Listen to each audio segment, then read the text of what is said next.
Il est le patron de Reconquête et vient de publier un livre sur son expérience de candidat à la présidentielle. Éric Zemmour est l'invité de France Bleu Azur ce matin. Bonjour Éric Zemmour. Bonjour. Et bienvenue sur France Bleu Azur. Merci. La Première ministre reçoit les patrons des grands partis politiques sur la réforme des retraites. Mais pas vous. Vous y seriez allé ?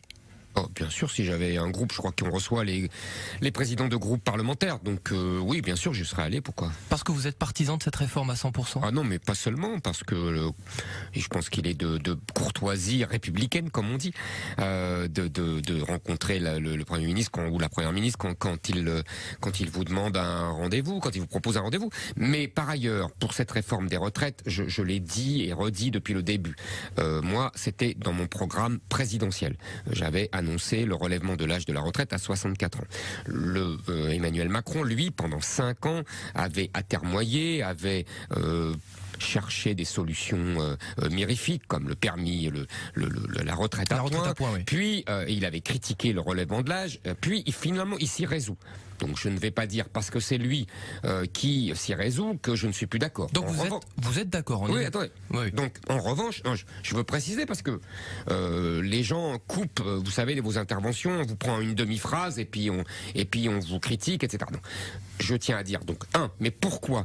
C'était dans le cadre d'une réforme globale, d'une réforme globale de la retraite, parce qu'on sait que notre système par répartition n'est plus tenable, qu'il y a des déficits énormes, ceux qu'on annonce et ceux qu'on cache, parce qu'on oublie de mettre toujours l'argent que l'État abonde dans le système de répartition des fonctionnaires. Enfin, passons.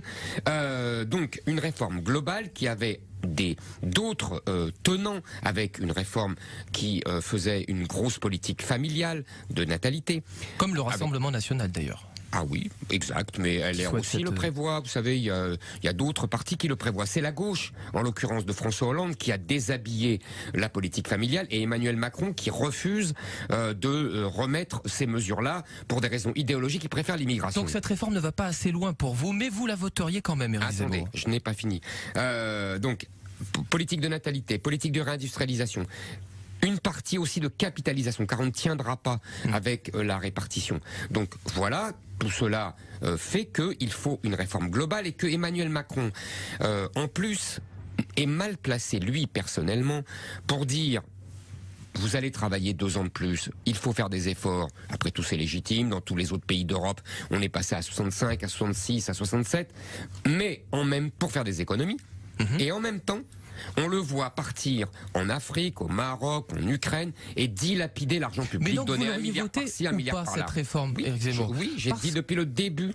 J'ai dit depuis le début que j'étais pour cette réforme. Parce que je vous propose d'écouter. Mais qu'elle est insuffisante. Je me permets de vous faire écouter Stéphane Ravier, sénateur et cadre de votre parti Reconquête. Cette réforme, à mon avis, elle est injuste, elle est injustifiée, elle est précipitée. C'est une réforme de facilité. Je souhaiterais qu'on la retire, oui. Et avec Éric Zemmour, nous sommes tout à fait d'accord. C'est pas un peu cacophonique chez vous?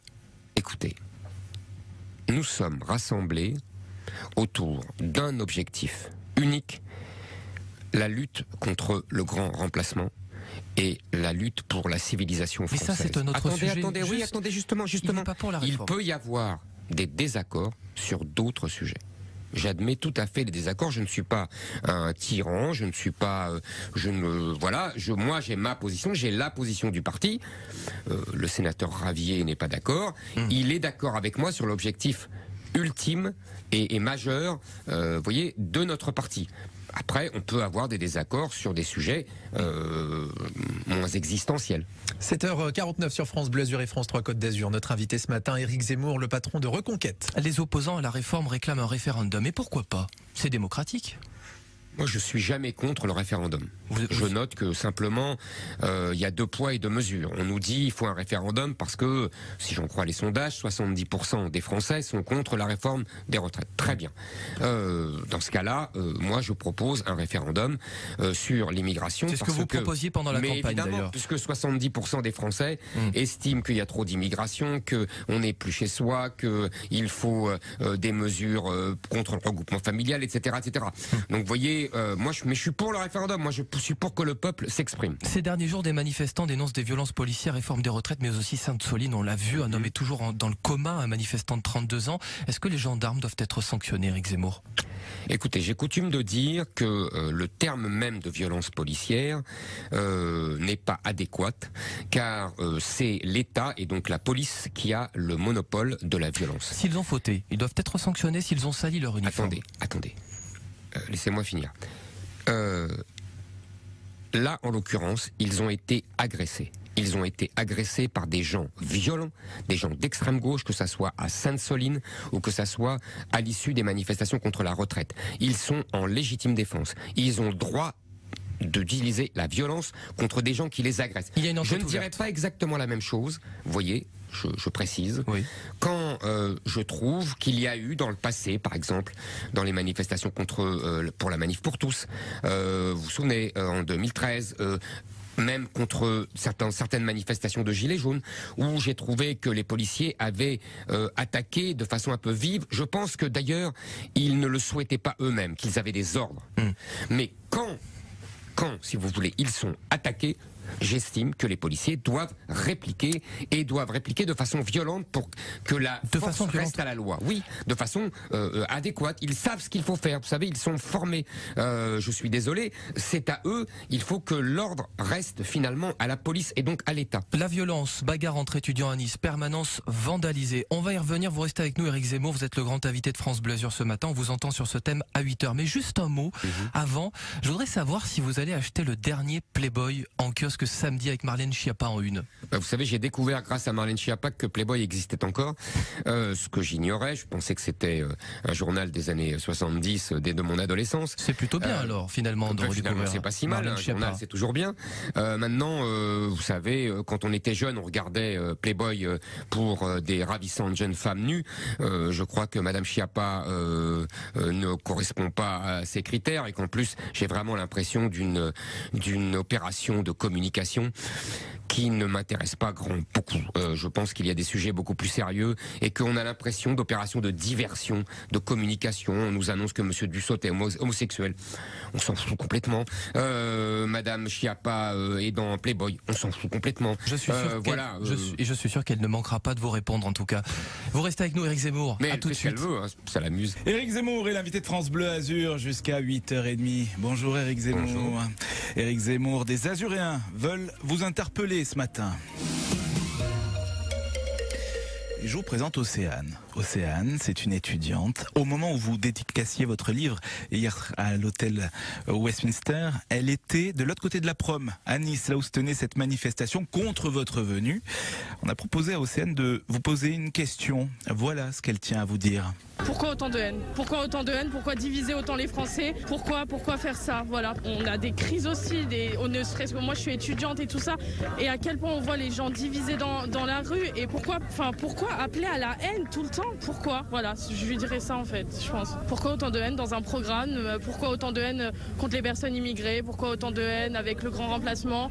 Pourquoi autant de haine envers les femmes? Pourquoi autant de haine? Voilà, donc je dirais ça, surtout ça. Éric Zemmour. D'abord, je voudrais dire que ces gens-là étaient 5 ou 6 et qu'ils étaient ont 40. Ouais, ils ont prétendu nous interdire ma signature alors qu'il y avait, je crois, 700 ou 800 personnes qui attendaient sagement que je dédicace leur livre.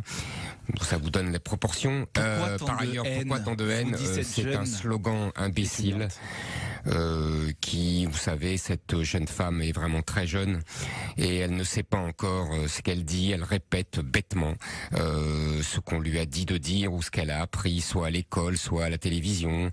Et je pense que elle a besoin beaucoup de réflexion et elle comprendra car je crois qu'elle est jeune. Elle comprendra que c'est sa génération qui va vivre ce que j'annonce de tragique. Et là, elle réfléchira et elle se dira qu'elle a été bien bête quand elle était jeune, qu'elle aurait dû m'écouter davantage, parce que c'est elle qui va payer les choix qu'on a fait dans les générations précédentes. Vous avez répondu à Océane, cette étudiante azuréenne. Éric Zemmour, on vous retrouve dans un instant pour parler de la vague de violence que connaît la France actuellement, violence verbale à l'Assemblée nationale, violence visant les députés et puis violence également dans les cités. Vous êtes notre invité du 8h, ça vous va ? Très bien. Allez, c'est parti. Nice qui prend le chemin de Marseille d'ailleurs, pour vous, Éric Zemmour. On en est encore loin tout de même. Nos voisins des Bouches-du-Rhône, victimes de 3 fusillades, 3 morts, 8 blessés dans la même nuit, ce qui ne nous est jamais arrivé sur la Côte d'Azur. Marseille où 4 personnes sont en garde à vue ce matin et des renforts policiers viennent d'arriver. La mise au point du préfet des Alpes-Maritimes. Éric Ciotti, que vous connaissez bien, Éric Zemmour. Éric Ciotti a-t-il tweeté trop vite dans sa vidéo publiée dimanche? On voit des individus lourdement armés circuler en pleine journée au Moulin. Mais il y a un mais, et c'est le préfet des Alpes-Maritimes qui rectifie. La vidéo, elle date en fait du 24 mars. 2 personnes sont arrêtées le jour même.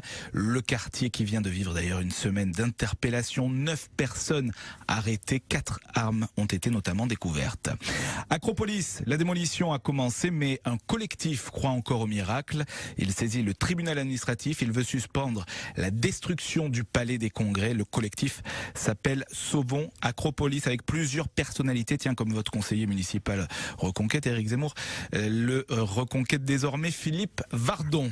Sur la Côte d'Azur, ces dernières semaines, des élus ont été vandalisés au niveau de leur permanence contre la réforme des retraites. Et dans la région, là, c'est une fresque qui fait polémique. Emmanuel Macron en Adolf Hitler, avec le nombre 49.3 inscrit en guise de moustache dans la ville des spectacles vivants. Ça vous fait sourire.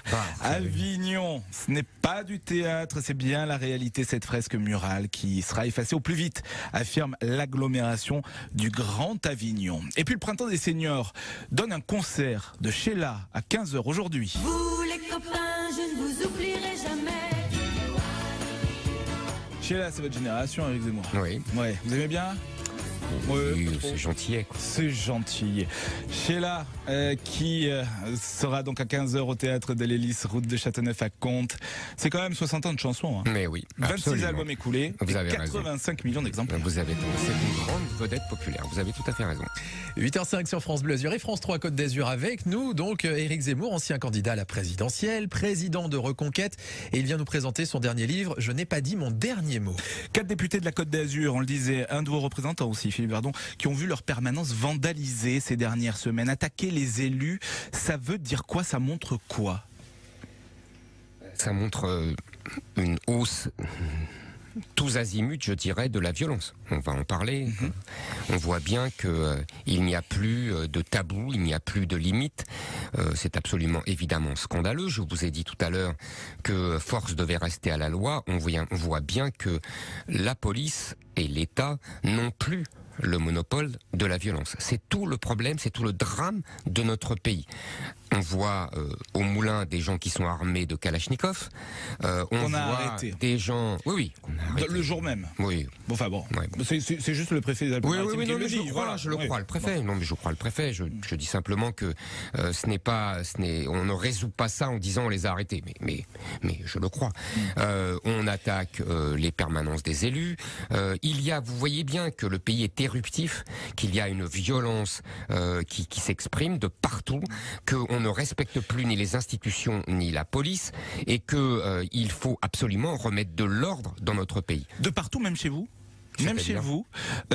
Est-ce que sur France Bleu Azur ce matin, vous pouvez condamner les violences, y compris celles émanant de votre propre camp? Excusez-moi, moi je ne condamne pas d'abord les miens avant de savoir ce qu'il en est. Alors je vais vous préciser. Attendez, parce que... non, mais vous me dites, allez-y, je vous en prie. Des violences apparues à la fac de lettres de Nice à Carlonne, vos militants et l'UNI qui se bagarrent avec des étudiants qui bloquent le campus.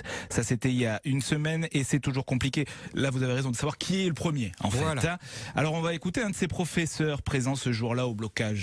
Voilà, c'était très clairement un peu une équipe d'extrême droite qui voulait en découdre et faire le coup de poing, j'allais dire. C'est vrai que quand on pense à la naissance des fascistes en 1920, c'était des petits groupuscules, des petites comme ça squads qui fonçaient dans le tas. Ce sont vos militants, ça fait partie de vos militants, Éric? D'abord, je ne sais pas si ce sont mes militants. Deuxièmement, si ce sont les miens, je tiens à dire que ils sont harcelés, agressés, tabassés depuis des mois par les antifas. Ce monsieur, ce professeur fait référence... Chercheur au CNRS. Voilà. Alors je vais lui répondre sur le plan historique. Il oublie simplement que les fascistes, comme ils disent, ont été une réaction aux violences communistes. Et ça a entraîné que ça soit Mussolini en derrière. Italie, que ça soit en Allemagne. Et ça a entraîné partout. Adolf Hitler Non, derrière. non, vous confondez tout. oui, Adolf Hitler, non. c'est en 33. Là, on parle des mouvements fascistes dans les années 20. Non. Le monsieur parlait des fascistes dans les années 20, donc les Italiens. Dans les années 20, c'est les Italiens, c'est les fascistes. C'est ça. Oui. Donc ça a entraîné c'est Mussolini. d'abord les violences communistes, à la suite de la révolution communiste de 1917, Oui. qui a provoqué des réactions violentes. Ce sont l'extrême gauche, ce sont les communistes qui déclenchent toujours les violences. Après, ils l'extrême s'étonnent. droite répond. Après, non, il n'y a pas d'extrême droite. Je ne suis pas d'extrême droite, cher monsieur. Je suis de droite. Je suis simplement de la droite. Je respecte les institutions, moi. Je ne fais pas de coup d'État. Je n'utilise pas la violence. En revanche, je suis victime en permanence de la violence des milices d'extrême gauche. D'ailleurs, je tiens à dire que pour analyser cela et pour répondre à tous ces soi-disant professeurs qui ne voient qu'une partie de l'histoire, je fais un colloque à Paris mercredi sur la violence d'extrême gauche dans l'histoire de France depuis la Révolution française. Car nous sommes en vérité, c'est notre matrice révolutionnaire qui explique en grande partie la violence d'aujourd'hui. Ce n'est pas la seule, car je pense que l'immigration est l'autre responsable de cette explosion de la violence. Mais il y a là, effectivement, un scandale qui n'est jamais dénoncé.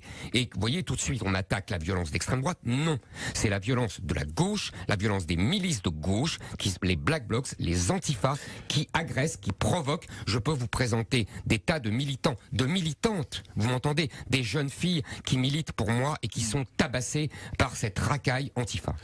Éric Zemmour, après les violences, votre livre, votre avenir, puisque vous venez nous dire en plus que vous n'êtes pas d'extrême droite. Mais absolument. Ah ben voilà. On va en parler, on se retrouve dans quelques instants, 8h15, pour justement parler de votre ouvrage qui s'appelle « Je n'ai pas dit mon dernier mot ». Avec nous, Éric Zemmour, depuis 8h moins le quart, on a parlé de la réforme des retraites, on a parlé des violences et puis maintenant Reconquête et votre avenir. Vous en parlez justement dans votre livre « Je n'ai pas dit mon dernier mot ». C'est aux éditions Rubempré. Mais l'avenir ne se construit que par le passé, Éric Zemmour. Vous savez pourquoi vous avez fait que 7% au présidentiel? Oula. Alors moi je vous le dis. Oui, Ouais, allez-y, dites-moi si vous savez. Parce que vous faites peur. Vous faites peur à une partie des Français. Vous êtes d'accord avec ça ou pas?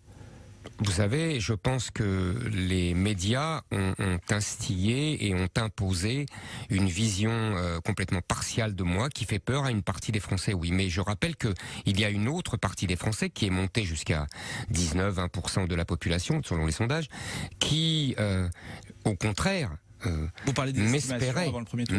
Oui, avant le premier tour, bien sûr. M'espérait et voyait en moi une espérance. Vous voyez, ce n'est pas aussi uniforme. Il y a des gens qui me voient comme un épouvantail, il y a des gens qui me voient comme un sauveur. Vous les regrettez, ces déclarations sur Pétain, qui a protégé les Juifs français, la séquence des prénoms avec Mohamed. Vous regrettez tout ça? Mais je regrette rien du tout. Je ne regrette rien car cela me constitue. Maintenant, il faut bien distinguer. Il y a ce qui était dans le programme, ce qui était dans la campagne, et il y a ce que les médias et les journalistes n'ont cessé de me rappeler. En l'occurrence, vous parlez de Pétain, c'était 7 pages que j'avais écrites dans un livre en 2014, où j'analysais historiquement les faits, de façon exacte. En plus, mais qui n'était pas... Et ça a été démonté par des historiens par la suite. Pas du tout, cher monsieur, pas du tout. Je vous invite à lire encore un livre récemment, le spécialiste, le plus grand historien de la police, monsieur Berlière, qui me donne raison. On va pas faire l'émission là-dessus. Mais Non, effectivement, parce que justement, moi, je n'en parle Pétain a jamais. quand même livré des Juifs. Moi, je n'en parle aux Allemands. Je n'en parle jamais. Et ce n'est pas moi qui en parle, ce sont toujours les journalistes. Ce n'était pas dans mon programme. Vos 7%, c'est notamment la faute. Candidat à la présidentielle. Vos 7%, c'est notamment la faute à la guerre en Ukraine. C'est ce que vous dites dans votre livre. Vous faites un mea culpa. Plus intéressant selon moi. Vous dites que pendant cette présidentielle, vous n'avez pas assez parlé aux Français. Vous n'avez pas répondu aux sollicitations des médias locaux. J'ai pas dit que j'ai pas assez parlé aux Français. J'ai parlé beaucoup aux Français. Et en plus, je pense avoir été le seul à avoir parlé au niveau qu'exige l'élection présidentielle selon le général de Gaulle, c'est-à-dire parler du destin de la France, et non pas parler à 6 mois et parler à 10 ans, à 15 ans. C'est ce que j'essayais de répondre à la jeune fille qui m'interpellait tout à l'heure. C'est quand elle sera adulte que la France, une France libanisée, une France vouée au désordre et à la guerre civile et à l'islamisation, là elle le payera, parce que ça sera son âge adulte. Donc c'est ça que j'ai essayé d'éviter à la France. Ouais. Donc je pense que j'ai parlé aux Français. En revanche, vous notez un point important, je suis tout à fait d'accord avec vous, je le reconnais volontiers. J'ai non pas négligé vos médias locaux, mais simplement comme j'étais très demandé par les médias nationaux, donc ça prenait beaucoup de temps, que par ailleurs je venais en France, partout en France, pour faire des grands meetings, que je n'avais pas besoin, moi, d'affréter des cars pour remplir des salles de plusieurs milliers de personnes, alors que mes concurrents n'y arrivaient pas. Donc moi, effectivement, je me suis laissé emporter par cette conception traditionnelle de la politique. En revanche, j'ai eu tort, oui, de ne pas assez venir chez vous et dans d'autres médias locaux. Vous savez, on apprend. Il y a un an, je n'étais pas candidat à la présidentielle, j'étais même pas homme politique. Vous étiez journaliste. Parlons de Marine Le Pen. Vous réussissez à la rendre beaucoup plus fréquentable finalement. Non, vous trouvez pas? Non, je ne réussis rien du tout. Mais ça, c'est la doxa journalistique habituelle. Non, c'est une question. C'est une question. Parce que en étant peut-être à droite de la droite, si vous voulez pas qu'on dise d'extrême droite, vous la rendez quelque part beaucoup plus normale, Marine Le Pen. Non, écoutez. Avec Marine Le Pen, d'abord, nous sommes, je le dis dans le livre, nous avons été pris dans une primaire malgré nous. Moi, je ne suis pas un dissident du Rassemblement national. Je ne viens pas du Rassemblement national. Quand j'étais journaliste, des droites. Quand j'étais journaliste, je suis plutôt spécialiste du RPR. Par ailleurs, c'est ma famille politique. J'ai écrit des livres là-dessus. Donc ça, c'est la première chose. Deuxième chose, nous avons, oui, un désaccord stratégique, je dirais même de philosophie politique. Marine Le Pen est favorable à la dédiabolisation, c'est-à-dire qu'elle pense qu'il faut renoncer à ses idées pour se faire bien voir des médias et pour montrer qu'elle n'est pas le diable. Moi, je pense qu'il faut au contraire prendre le temps de convaincre que mes idées sont les bonnes et qu'elles ne sont pas le diable. C'est ça notre différence. Donc moi, je me bats pour convaincre les gens. Après, effectivement, ce n'est pas la même réaction. Les médias l'encensent puisqu'ils disent c'est formidable, elle nous cède à tout. Alors, je suis pas sûr que les médias l'encensent. En revanche, après il la diabolise, c'est ce que j'allais dire. L'union des droites. C'est ce que j'allais dire. La diabolisation n'a qu'un temps. On a compris. Dès que j'avais disparu après le second tour, vous avez vu qu'elle a été rediabolisée. L'union des droites, c'est quand même important. Pas la dédiaboliser. C'est important, Éric Zemmour. Pour vous, l'union des droites, c'est votre grand projet pour la France. Non. Là, pour le coup, votre grand projet. À court terme, on va dire, tactique. Pour le coup, vous êtes en désaccord avec Marine Le Pen également sur ce sujet-là. L'union de la droite, avec qui? Puisque même aujourd'hui, Éric Ciotti s'éloigne de vous. Il n'a jamais été proche officiellement, mais vous dites qu'il va vers le centre. C'est la malédiction, ce que j'appelle la malédiction de LR. Vous avez aucun soutien. Attendez. D'abord, j'ai proposé l'union des droites, qu'on peut appeler coalition des droites, comme on veut, parce que je pense que c'est la seule façon de gagner face à la concentration des centres qu'incarne M. Macron. Tant qu'il y aura à droite la domination du RN qui penche de plus en plus à gauche et sur la gauche la domination de LFI, le bloc macronien sera vainqueur à tous les coups. Car il a un électorat âgé qui est nombreux et qui vote pour lui. Donc, moi, j'essaye de donner une alternative politique. C'est pas mon grand projet pour la France. Mon grand projet pour la France, c'est lutter contre l'islamisation du pays et le grand remplacement. Ne mélangez pas la stratégie et la tactique. Maintenant, c'est à court terme. L'union des droites, c'est à court terme. Donc j'ai bien compris que Marine Le Pen n'en veut pas, puisque elle préfère se soumettre idéologiquement à la gauche, à la NUPES, et qu'on a vu là dans la réforme des retraites que les gens du Rassemblement national parlent exactement comme la NUPES. Qu'on voit par ailleurs un élu dans le Vaucluse inaugurer à grands frais une immense mosquée. Ce qu'elle condamne. Non, il y a un blâme. Non, mais voilà. Non, mais un blâme. Vous savez, Éric Zemmour. Celui qui aurait. Il faut qu'on conclue. Eh ben, on va conclure. On va conclure. J'ai bien compris que LR non plus, sous la direction de Ciotti, ne voulait pas non plus d'une union des droites avec Reconquête et avec le Rassemblement national. Moi, je dis aux électeurs qui, eux, les électeurs du RN, de Reconquête et la moitié des électeurs de LR, regardez tous les sondages, veulent de cette union. Je leur dis, la seule façon de l'avoir, c'est de voter Reconquête, parce que ainsi, si on est plus fort, on l'imposera aux deux autres. C'est ce qu'a fait la gauche dans les années 70 avec François Mitterrand. Je pense que c'est la seule façon aujourd'hui de l'emporter et de sauver notre pays des dangers qui la guettent. Il n'a pas dit son dernier mot. Vous l'avez entendu. On n'arrive pas à le couper. Je n'ai pas dit mon dernier mot, c'est votre livre qui sort dans votre maison d'édition, rue Bonpré, avec dédicace aujourd'hui à Cannes. Merci beaucoup Éric Zemmour. Merci. Bonne journée à vous.